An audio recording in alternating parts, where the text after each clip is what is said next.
शादी शहर में तय हो गई। उसके माता पिता नहीं थे। उसके चाचा चाची ने ही उसका कन्यादान किया।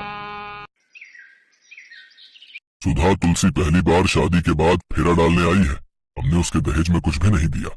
मैं सोच रहा था कि दहेज तो दिया नहीं, कुछ रुपए और सामान देकर ही बेटी को विदा करते।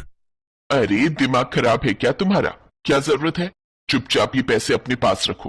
पहले ही उसको पाल पोस कर बड़ा करने में क्या हमारा खर्चा नहीं हुआ? हमारे अपने भी बच्चे कुंवारे बैठे हैं, उनकी भी शादियां करनी है।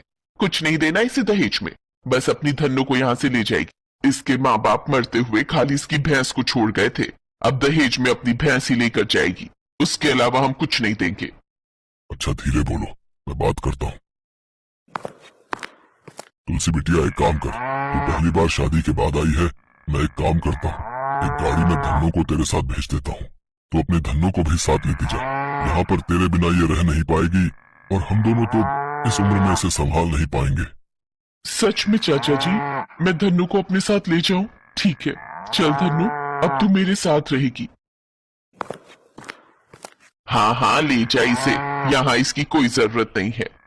तुलसी के ससुराल वाले उसे लेने नहीं आए थे, इसीलिए वो खुद ही वापस आ गई। पर उसके साथ धन्नो थी। ये बात उसके ससुराल वाले नहीं जानते थे। तुलसी की सास तो सोचकर बैठी थी कि दहेज में कुछ नहीं मिला, तो अब बेटी पहला फेरा डालने गई है तो बहुत सारा सामान, जेवर, रुपए, पैसे लेकर आएगी। पर उसने जब भैंस को दहेज में आता देखा तो वो आग बबूला हो गई। अरे इसे कहां से उठा कर ले आई? ये शहर है, हमारा घर है, कोई गाय भैंसों को रखने की गौशाला नहीं है। और करो इसकी शादी अपने बेटे के साथ। तुम्हें पसंद आई थी, ये खाली हाथ आ गई है। तुम्हें पता है ना सुधा, मैंने तुलसी की अच्छाई देखकर उसे अपने घर की बहू बनाया है। उस दिन गांव में जब मेरी तबीयत खराब हो गई थी, मेरा बीपी लो हो गया था, तो तुलसी ने ही फटाफट गांव के वैद्य जी को बुलाया और दवाई के बाद मेरी देखभाल की बिल्कुल एक पिता की तरह मेरा ख्याल रखा। तभी मैंने सोच लिया था कि मेरे घर की बहू तुलसी ही बनेगी। मैं जानता हूँ धन्नो बचपन से उसके साथ रही है। अगर वो यहाँ रहेगी तो तुलसी को भी अच्छा लगेगा। अब इसके आगे मैं कुछ नहीं सुनूंगा। तुलसी बहू, धन्नो कहाँ है? बाबूजी, मैं तुलसी को घर के पीछे वाले हिस्से में बांध आई हूँ। यहाँ घर के अंदर बांधूंगी तो माँ जी गुस्सा करेंगी। वहां वो आराम से रहेगी, किसी को तंग नहीं करेगी। अब तुलसी की भैंस धन्नो उसके साथ ही रहने लगी। तुलसी रोजाना अपनी भैंस को नहलाती धुलाती, उसे खाने के लिए भूसा और चारा देती। धन्नो खूब सारा गाढ़ा गाढ़ा दूध देती। उस दूध से तुलसी घर में ही मक्खन बनाती, दही भी जमाती, घी भी निकालती, पनीर भी बनाती, मिठाई भी बनाती। धन्नो ने तो तुलसी के ससुराल का नक्शा ही बदल दिया था। जहां देखो धन्नो के दूध की बातें हो रही थी।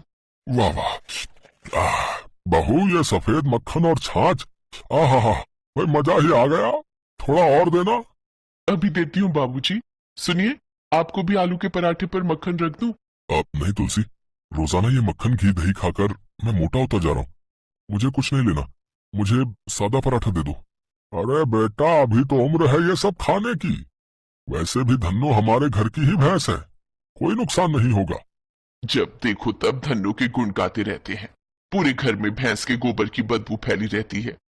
माँ जी, आपको पता है गाय भैंस का गोबर कितना स्वच्छ होता है? गांव में हम इनके गोबर से बने उपलों से ही तो चूल्हा जलाते हैं। मैं तो सोच रही थी कि हम अपने आंगन में एक चूल्हा बना लेते हैं। धन्नो जो गोबर करेगी उसके मैं उपले बना लिया करूंगी। कोई जरूरत नहीं है। खबर